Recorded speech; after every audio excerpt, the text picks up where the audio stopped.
Right, joining me now, Executive Director of the Menzies Research Centre and columnist Nick Cater. What's really fascinating in all of this is the anti-Brexit crowd, the Remainers, have turned this into not a debate about Brexit and no Brexit, to leave or remain. It's now in the intricacies of a deal or no deal. But that wasn't on the table when the population voted. But they've cannily turned this into the secondary debate. And of course, Boris Johnson, he'll be no better off than Theresa May if he has no bargaining chip with the EU crowd when he goes into the second round of negotiation. If it's just that I have to accept your deal, he's going to get a bad deal. But he can't easily call an election, can he, Nick? He can't, no, because they changed the rules in 2011 to have fixed 5-year terms, and as part of that, the Queen, incredibly, cannot dissolve Parliament without 2/3 of Parliament asking for it. And I suppose at the time they would have thought, well, this is a technicality, right? Because the opposition is always going to vote for an election, but not in this case, which is one of the really, really strange things about this. And Emily Thornberry, the Foreign Secretary, the Shadow Foreign Secretary, I heard her on this morning being interviewed saying, well, look, the Prime Minister can't call an election when he wants, he'll call it when we want it. So this is a complete inversion of the way Parliament has operated and the role of the monarch. She's been put in a very, very difficult position. There is another way, incidentally, they can call an election, and that's if there's a simple majority vote of no confidence in the government. Now, he could try that, but the problem there is that the timing of the election would be the Queen's choice. The Prime Minister wouldn't get to decide, and he's very keen, if there has to have an election, to have it before October 31st in order to give people a clear choice. You've got 2 weeks. If you vote for us, we'll be out in 2 weeks, one way or another.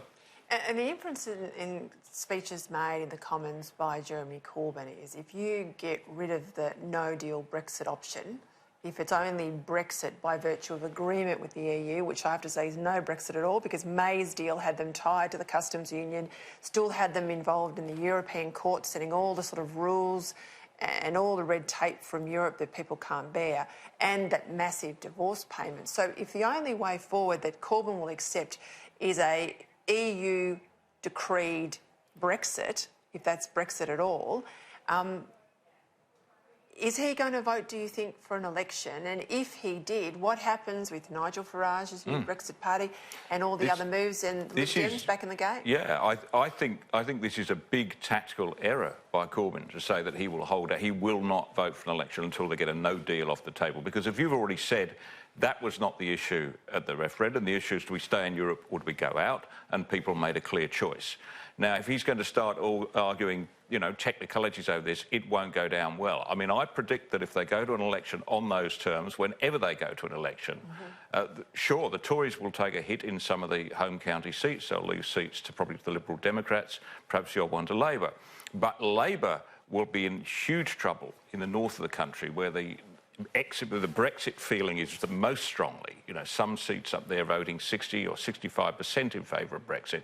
If he's seen to be equivocating, then Labour's erosion in the north, which has been going on and was quite dramatic at the last election, will just continue. It will mean, there will be an inversion that the Tories will hold more seats, and some probably, you'd think, to Farage. I mean, I don't actually think he's going to win a lot of seats, but he'll be a big influence.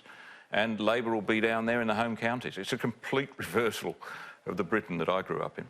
So what's going to happen the next few weeks as we head towards October 31? That deadline is still there. If no Brexit stays on the table, but he can't call an election either, where does it go? Well, I just don't think anybody knows. We don't have a written constitution in Britain. It means it's guesswork on how this works constitutionally, how you resolve this really strange phenomena which has happened in the British Parliament now, where the Prime Minister no longer controls the parliamentary agenda. I mean, you could imagine how that would be here. If suddenly... That's because the Parliament has morphed from on the left and right of politics, which it had has always been in the mother Parliament, the left and right of politics, into the camps of remain and go. Remain and leave. That is the party differentiation in Britain now. It's not the politics of the Lib Dems, Labor, the Tories, and indeed this Brexit party. Exactly. And I think Boris Johnson is in a lot of trouble. But don't underestimate him, because what he's done, very quietly, is basically purged the party of the 21 odd. And he's been campaigning since he was elected. I've watched where he's gone, the seats he's gone into, the amount of bread and butter funding promises into hospital and roads, and all the things I think Brits have felt have been not dealt with by the distraction of Brexit had occupied May. He sort of run a stealth election campaign. But at this point in their history, with this logjam of personalities, you almost think it's got to be a crash or crash through sort of personality in Johnson that can either make it or break it. I think that's absolutely right. And I think it's quite clear. I mean, we've been saying for some time, I think it was last time we spoke about this probably a few months back, we said the only way to resolve this is really another election. Let the people decide. Now the Parliament has shown that it's not willing to do what it passed a law to do in 2015, which was that they agreed that they'd take this out of parliamentary hands, the people would decide. They've gone back on that deal. I think people have got every reason to feel very disillusioned with their politicians. And I expect, if you look at the European elections recently, it's a very clear pattern. A clear majority are still in favour of Brexit, and they will vote along those lines, not along the old party lines. That was going to be my last question. Do you think if they went to an election right now, Brits would come out saying, we told you once, we're going to tell you again, we want out? Do you think that's where they'll end up? Some Brits would. And that's the problem, right? The country is very finely divided. There's not a lot in it. Right. And there are people who take an opposite view and say, we'll vote for a second vote. OK. All right. Well, it's a second referendum by stealth, isn't it, Nick Cater? It is. Thanks very much for your time.